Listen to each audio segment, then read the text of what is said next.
Hello guys, आज इसी lecture के साथ हम स्टार्ट करेंगे क्लास 12th का रिलेशन एंड फंक्शंस।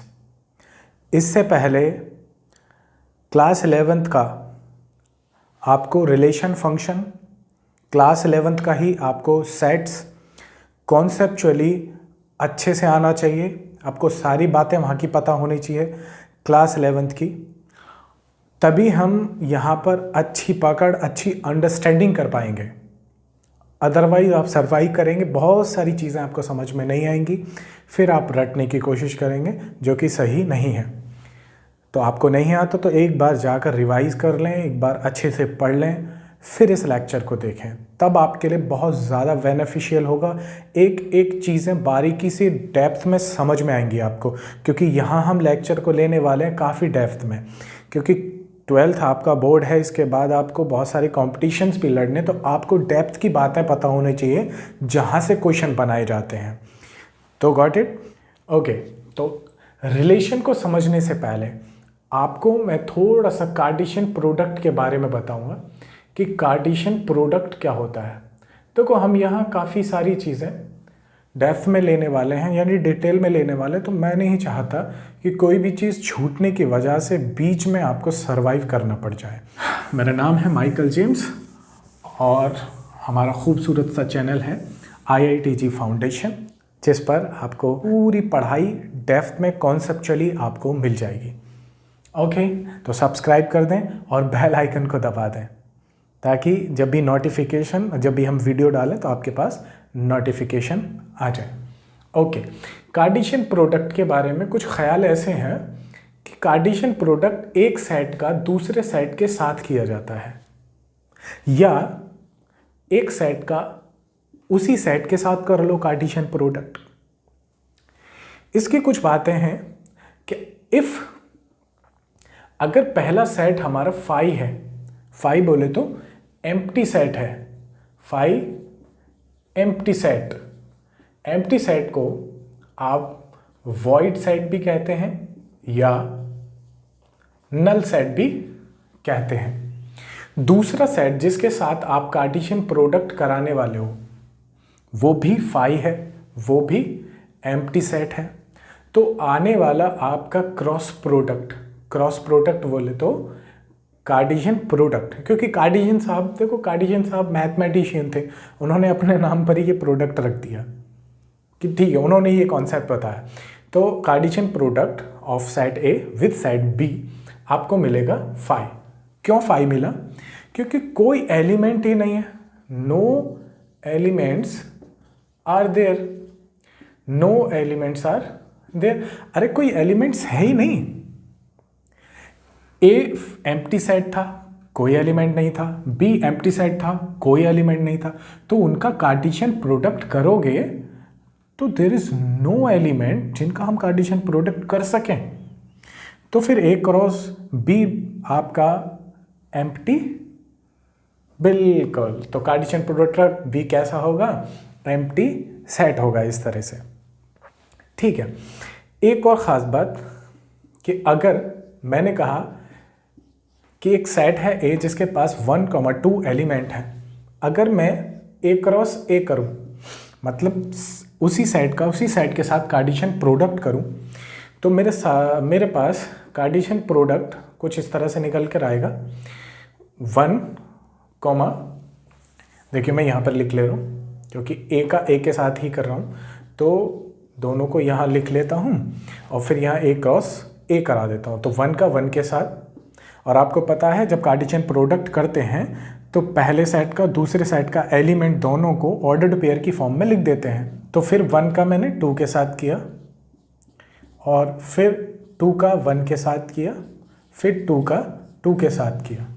इस तरह से मेरे पास कार्टेशियन प्रोडक्ट सेट ए का ऑन सेट ए आ जाएगा। अब जनरली एक बात लिखूं कि अगर मेरा ए सेट नॉन एम्प्टी है, नॉन एम्प्टी है, जनरली बता रहा हूँ, जनरली कैसे लिखते हैं, क्योंकि रिलेशन फंक्शन में हमें रिप्रेजेंटेशन बहुत अच्छे से आनी चाहिए और यही गलती होती है। नॉन एम्प्टी है, बी ये भी हमारा नॉन एम्प्टी है। नॉन एम्प्टी का क्या मतलब हुआ?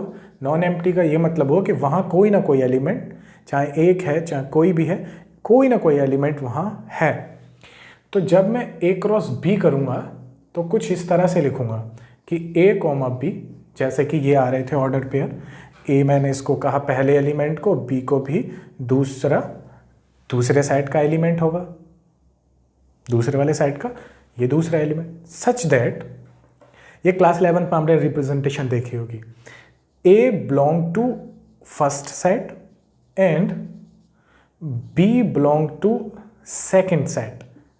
इस तरह से मैं लिखकर छोड़ दूंगा जब ए और बी दोनों के दोनों नॉन एम्प्टी सेट है। ओके, ये बात आपको कार्टेशियन प्रोडक्ट समझ में आ गया। ए क्रॉस ए एक साइड का उसी साइड के साथ कार्टेशियन प्रोडक्ट लिखा, या फिर अच्छा इसको जनरली कैसे लिखूंगा, ये ए क्रॉस बी, ये एक साइड है और दूसरा साइड उससे डिफरेंट है, ये एक साइड है और इसी के साथ किया जा रहा है। इसी चीज़ को मैं जनरली कैसे लिखूंगा, तो इसको लिखूंगा A comma A such that A belongs to, A first set का एलिमेंट, ये ए दूसरे सेट का एलिमेंट है ना। तो ए कहाँ से लिया जा रहा है आपका, वो फर्स्ट सेट से लिया जा रहा है। इस तरह से आप लिख सकते हैं, ठीक है ना, उसी से लिया जा रहा है। ओके, ये वाली बात हो गई आपकी कार्टेशियन प्रोडक्ट की। अब एक और बात याद करो क्लास 11 की, कि रिलेशन कार्टेशियन प्रोडक्ट का ही तो सबसेट होता है। रिलेशन ही कार्टेशियन प्रोडक्ट का सबसेट होता है। ये बात आपको क्लास 11 में पता है, डेफिनेशन के अकॉर्डिंग है।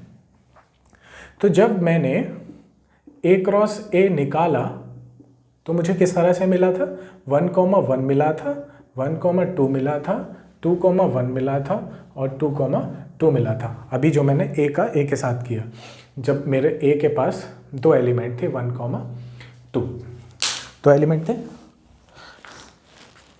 ओके, ठीक है। तो अब मैं सबसेट्स निकालूं इसके। देखो ए क्रॉस ए के ये तो हो गए एलिमेंट को कैसे निकालते हैं, एलिमेंट को निकालते हैं कि नंबर ऑफ सेट ए वो कितने हैं, पी मानते हैं, नंबर ऑफ सेट बी, ये यहां पर तो ए ही है ना, तो यहां पर नंबर ऑफ ए ही कह दूंगा। तो जब ए है सेम है तो देखो क्यू मानते हैं, जब डिफरेंट होता है तो क्यू मानते हैं, बट यहां पर दोनों पी और क्यू दोनों सेम है क्योंकि एक ही तो सेट है 1। तो मैंने कहा ए क्रॉस बी के पास टोटल एलिमेंट्स कितने हुए, P इंटू में Q, यानी कि 2 इंटू में 2 कितने हुए 4। तो देखो एलिमेंट कितने हैं, 1 2 3 4 एलिमेंट है। टोटल एलिमेंट्स, मैंने एलिमेंट्स कहा है, कार्टेशियन प्रोडक्ट के टोटल एलिमेंट्स कितने आएंगे, तो ये हैं उसके एलिमेंट्स।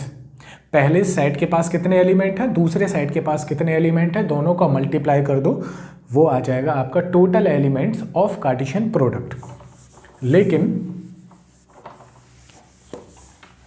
लेकिन अभी हमने एक क्रॉस ए लिखा था, 1,1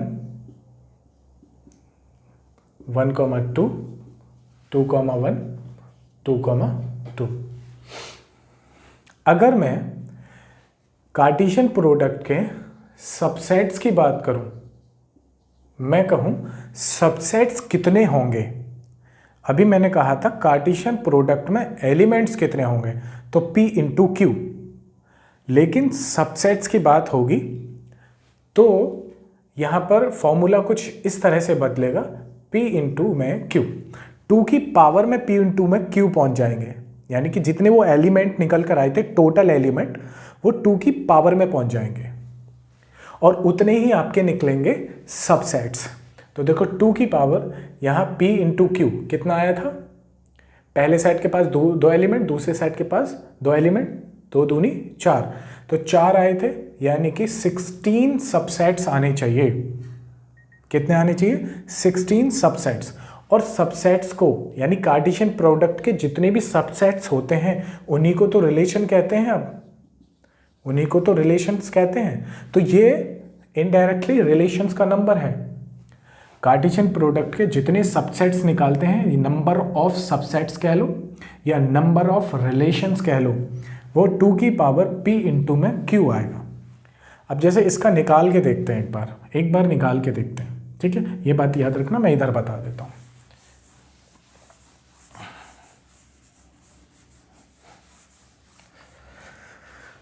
देखो ये A क्रॉस A है, तो मुझे निकालने हैं ऑल पॉसिबल रिलेशंस या सबसेट्स। तो कैसे निकलेंगे? एक फाई होगा, आपने वही definition, phi is the subset of every set. ये आपके सामने लिखे हुए सारे के सारे सबसेट्स हैं ऑल पॉसिबल रिलेशंस जो A क्रॉस A से बना सकते हैं। बट गौर देने वाली बात यहाँ पर एक है कि आप गौर दीजिए, एक पहला और एक लास्ट का, एक पहला और एक लास्ट का, ये दोनों रिलेशन, तो दो स्पेशल टाइप के रिलेशन यहाँ पर आपको दिखाई दे रहे हैं जो कि हर बार आते हैं जब भी आप कार्टेशियन प्रोडक्ट के सबसेट्स निकालेंगे, जब भी आप कार्टेशियन प्रोडक्ट के रिलेशंस निकालेंगे, तो ये दो रिलेशन आपको वहाँ देखने ज़रूर मिल जाएंगे। पहला है रिलेशन फाई, दूसरा है वो खुद। अब इसका क्वेश्चन करके जाना तो बहुत ज़्यादा अच्छा फील होगा, बट मैं फिर भी आपके लिए बता देता हूँ शुरुआत में, ताकि आप कंफ्यूज ना हो। देखो ये जो पहला है फाई, इसको कहते हैं एम्प्टी रिलेशन, जिसके अंदर कोई भी एलिमेंट आप फिल नहीं कर सकते। अब आप उसका रिलेशन बनाने जाओगे तो आपको कोई एलिमेंट वहाँ मिलेगा नहीं। कुछ ऐसा स्टेटमेंट लिखा होगा कि कोई भी एलिमेंट वहाँ एग्जिस्ट नहीं करता होगा। इस तरह के रिलेशन को आप कहते हैं एम्प्टी रिलेशन। और दूसरा रिलेशन है आपका वही खुद पूरा का पूरा सेट आ जाएगा। इसी बात को मैं थोड़ा सा और एलेबोरेट कर देता हूँ आपके लिए, जस्ट वेट।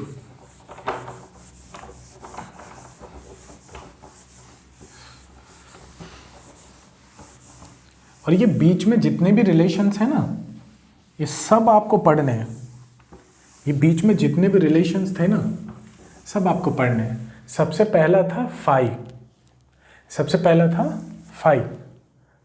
पहला फाई, और दूसरा रिलेशन था वो खुद 1,1, 1,2, 1,2, 2,1 और 2,2। एक ये खुद था और एक ये एम्प्टी रिलेशन था। तो इनके नाम कुछ इस तरह से हैं। एम्प्टी रिलेशन, ये आपका एम्प्टी रिलेशन जिसके अंदर कोई एलिमेंट नहीं आएगा। और दूसरा है आपका यूनिवर्सल रिलेशन। क्योंकि देखो यूनिवर्सल इसे क्यों कह रहे हैं, क्योंकि बीच के जितने भी सारे के सारे रिलेशन थे वो इसी में से तो मिलकर बन रहे हैं, यानी इसी में से तो आए हैं, वो इसी के अंदर मिल रहे हैं कि नहीं मिल रहे हैं। आपके पास कोई भी सेट हो वो यूनिवर्सल में तो जाके मिलता ही है, यानी कि यहाँ पर कोई भी सेट हो वो यूनिवर्सल सेट का तो सबसेट होता ही है। तो यहाँ पर बात कर रहे हैं हम रिलेशन की, यानी कार्टेशियन प्रोडक्ट के सबसेट्स की। तो यूनिवर्सल रिलेशन में इसको क्यों कह रहा हूँ, क्योंकि सबके सब इसी में से मिलकर बन रहे हैं। अब यहाँ पर ऑब्जर्वेशन कुछ इस तरह की है कि आप जब A क्रॉस A करेंगे तो आपको फाई मिल जाए, A क्रॉस A करेंगे आपको फाई मिल जाए, तो इट मीन्स वो है आपका एम्प्टी रिलेशन, वो है आपका एम्प्टी रिलेशन, ओके। और अगर A क्रॉस B यानी A क्रॉस A, आपको A क्रॉस A ही मिल जाए, जब आप इसके कार्टेशियन प्रोडक्ट करें और पूरा आपको रिलेशन निकल कर आ जाए, क्योंकि दो इम्पॉर्टेंट रिलेशन निकल कर आ रहे हैं ना वहाँ पर, एक पहला फाई और एक दूसरा लास्ट में यूनिवर्सल, है ना। तो एक क्रॉस है जिसको हम कहेंगे यूनिवर्सल, ओके, यूनिवर्सल रिलेशन। इनके ऊपर जब हम क्वेश्चन करेंगे ना तो बहुत अच्छे से और क्लियर होगा आपको, ओके। चलिए आगे की बात सीखते हैं। यहाँ तक आप काफ़ी सारी बातें सीख गए। अब मैं आपको एक क्वेश्चन पूछूं। एक क्वेश्चन इस तरह से है कि मेरे पास 1 2 3 और बी है कुछ इस तरह से 4 5 6, एक सेट है दूसरा सेट है। मुझसे उन्होंने कहा कि show that R is the relation from A to B। Show करिए कि R रिलेशन है A से B तक का, और साथ के साथ में ये भी पूछ ले कि what is the number of relations, what is the number of relations. Relation के नंबर कितने रिलेशंस बन सकते हैं, और रिलेशन आपको शो करके दिखाना है कि A to B रिलेशन बन पाएगा। तो कैसे शो करेंगे, तो आपको यहाँ पर गिवन है, आपको दिख ही रहा है। ए साइड दे रखा आपको 1 2 3, बी साइड दे रखा आपको 4 5 6। कि रिलेशन हमें जो समझाना है वो कुछ इस तरह से समझाना है कि A, B सच दैट कि 2B is equal to 2A is equal to B, where A belongs to A and जो सेकेंड एलिमेंट है वो बिलोंग कर रहा है सेकेंड सेट से। मैंने कहा ठीक है, तो हमारी डेफिनेशन है 2A बराबर B की। ये डेफिनेशन पे हमें काम करके इस रिलेशन को A to B रिलेशन बन रहा है। ये जो रिलेशन है ये A to B बन रहा है, कुछ लिखने का ऐसा तरीका है। इस डेफिनेशन के अकॉर्डिंग हमें शो करके दिखाना है। तो वो मैंने A कहाँ से रखना है, A belongs to first set, तो A फर्स्ट सेट से रखना है। तो मैंने जब A फर्स्ट रखा तो मेरा B मुझे 2 मिला, 2 1 ज़ा 2। जब मैंने A 2 रखा तो मेरा B मुझे 2 2 ज़ा 4 मिला, जो कि है उसमें। जब मैंने A 3 रखा तो B मेरा 3 2 ज़ा 6 मिला। अब आगे नहीं रख सकता, अगर मैं आगे 4 रखूँगा तो ना तो 4 A में है ना ही B में 8 होगा, ओके। तो इस तरह से मेरा रिलेशन बना 1 2 और अगला बनेगा 2 4 और 3 6। ये मेरा रिलेशन बना। मतलब रिलेशन बना, यहाँ पर कोई भी एलिमेंट थे आपके बने तो एटलीस्ट बने तो सही। तो यहाँ पर आपका रिलेशन हमने शो करके दिखा दिया कि A to B रिलेशन बन रहा है, ओके। इतना करके दिखा दी। अब निकालेंगे total number of relations, total number of relations in A cross B। तो फॉर्मूला क्या था, 2 की पावर n। जब हमने A क्रॉस B किया, A क्रॉस B, या फिर आप देखो बिना क्रॉस प्रोडक्ट करे ही जब भी वो फॉर्मूला काम आता है P इंटू क्यू वाला। P कितने हैं 3, Q कितने हैं 3, तो 2 की पावर कितनी हो जाएगी 3 इंटू में 3, तो ये हो जाएगी 2 की पावर 9, जो कि 512 होता है। आप कैलकुलेट करेंगे 2 की पावर 9 को तो 512 निकलेगा, ओके, इस तरह से आपको क्वेश्चन, छोटा सा क्वेश्चन है बट आपके कॉन्सेप्ट के लिए देखो बहुत सारी छोटी छोटी चीज़ें हमें फंडामेंटल अपने बेसिक्स पढ़ने के लिए, अपने बेसिक्स को स्ट्रॉन्ग करने के लिए पढ़नी ही पड़ती हैं। अदरवाइज आप बड़ी बड़ी चीज़ों को नहीं लगा पाएंगे, फिर आप रटने लग जाएंगे और फिर बहुत सारी प्रॉब्लम्स आ जाएंगी। तो छोटी चीज़ें हमेशा आपको स्ट्रॉन्ग बनाती हैं, आपके बेसिक्स को क्लियर करती हैं। तो छोटे छोटे क्वेश्चंस मिलकर ही बहुत सारा बड़ा कॉन्सेप्ट का निर्माण करते हैं। चलिए लेक्चरबाजी। Okay,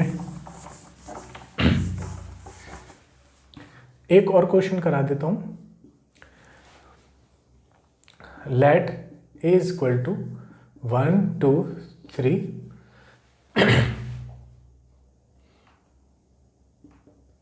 show that R is the relation on A। A का रिलेशन A के साथ है ऐसा हमें प्रूव करना है। वेयर, जो R की डेफिनेशन बन गया ना, R रिलेशन की कोई ना कोई डेफिनेशन दी जाएगी जिसको आपको डेफिनेशन, उसी को अकॉर्डिंग आपको उस रिलेशन को प्रूव करना है।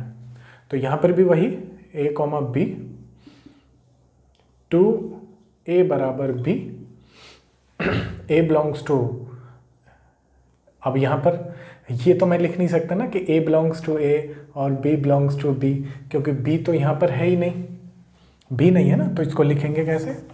इसको लिखेंगे A, B दोनों बिलोंग कर रहे हैं A से, A, B दोनों बिलोंग कर रहे हैं A से। ओके ओके, अब यहाँ पर और क्वेश्चन में जोड़ रहे हैं कि what is the number of relations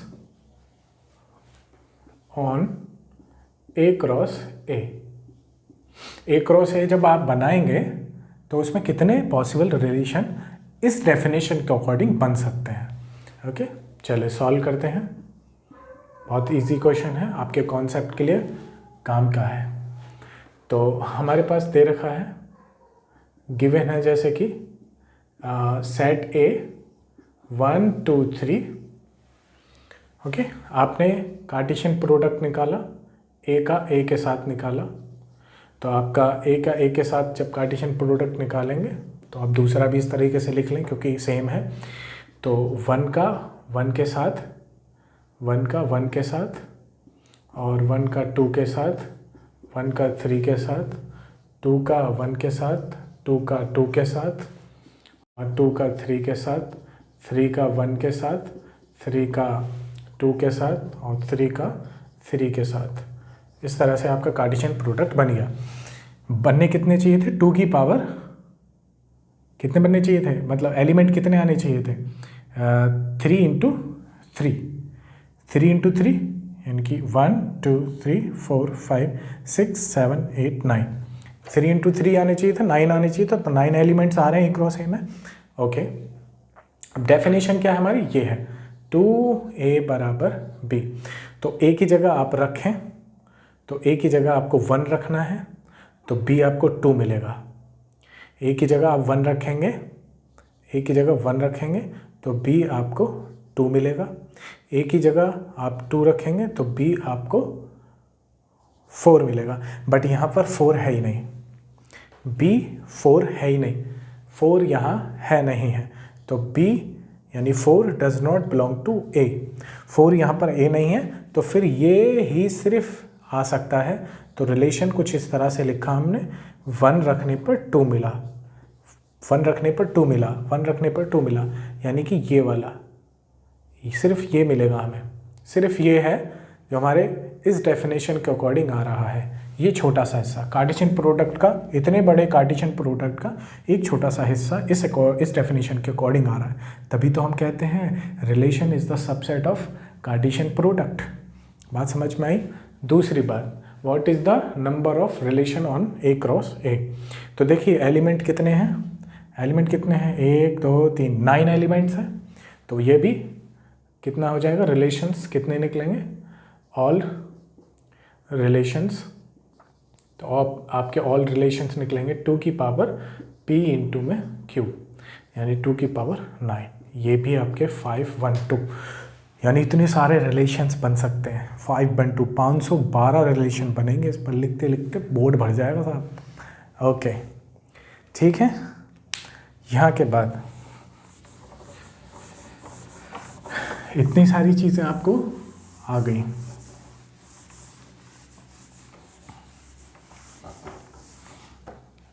ठीक है, अब यहाँ के बाद आपका टॉपिक चालू होता है types of relation. Types of relation. अब टाइप्स ऑफ रिलेशन में अभी हमने 2 तरह के रिलेशन देखे थे।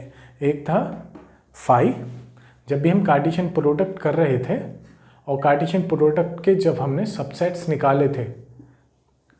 निकाले थे तो एक आया था फाई, और बहुत सारे आने के बाद फिर एक वो खुद आया था सेट, यानी ए क्रॉस ए खुद आया था। एक ये आया था और एक ये आया था। ये था एम्प्टी रिलेशन, ये था हमारा एम्प्टी रिलेशन, है ना। और ये था हमारा यूनिवर्सल रिलेशन। आया था कि नहीं आया था। और बीच में बहुत सारे रिलेशन भरे पड़े हैं, उन सबका एक एक करके नाम पता करेंगे, और कौन कैसा दिखता है, और उसके क्वेश्चंस, उसके डेफिनेशन, उसके एग्जांपल्स, बहुत सारी बातें। Okay, universal relation. Universal relation. और मैं बता दूं, इन दोनों रिलेशंस को हम एक्सट्रीम रिलेशंस भी कहते हैं। Extreme relations. अब एक्सट्रीम वर्ड हमने क्यों कहना चाहा इनके लिए। एक्सट्रीम मीन्स कि कोई भी एक्सट्रीम चीज़ें हैं, शुरुआत में जो और एंड में जो। अब ये तो करके रखेंगी, ये तो हर बार आएंगे। मैंने कहा जब भी आप कार्टेशियन प्रोडक्ट करेंगे और कार्टेशियन प्रोडक्ट के आप रिलेशंस निकालेंगे, सेट्स यानी सबसेट्स निकालेंगे, तो फाई आएगा और एक वो खुद कार्टेशियन प्रोडक्ट आएगा। पहला फाई आएगा यानी कि एम्प्टी रिलेशन, और दूसरा आपका यूनिवर्सल रिलेशन। ये दोनों आने ही आने हैं, यानी कॉर्नर की जगह को घेरे हुए हैं हमेशा के लिए। कॉर्नर की जगह को हमेशा के लिए घेरे हुए हैं, इसलिए इनको नाम दिया हमने एक्सट्रीम रिलेशंस। इन दोनों को एक्सट्रीम रिलेशंस भी कहते हैं।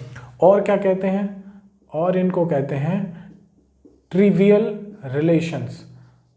Trivial relations. एम्प्टी और यूनिवर्सल दोनों को मिलाकर इनको नाम देते हैं हम ट्रिवियल रिलेशन। वैसे आपकी क्लास में इसका कोई ट्रिवियल कहने के भी यहाँ पे कोई यूज़ नहीं, बट कॉलेज में बहुत अच्छे से यूज़ होने वाला है ट्रिवियल रिलेशन। ये यूनिवर्सल और एम्प्टी तो आपने क्लास 11th में सुना ही होगा, है ना। टाइप्स ऑफ रिलेशन में देखिए, पहला आ जाता है आपका एम्प्टी रिलेशन, दूसरा आ जाता है आपका यूनिवर्सल रिलेशन,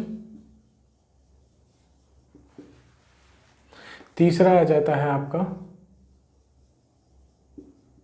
आइडेंटिटी रिलेशन, इसको भी पढ़ेंगे हम, और चौथा आ जाता है आपका रिफ्लेक्सिव रिलेशन, अगला आ जाता है आपका सिमेट्रिक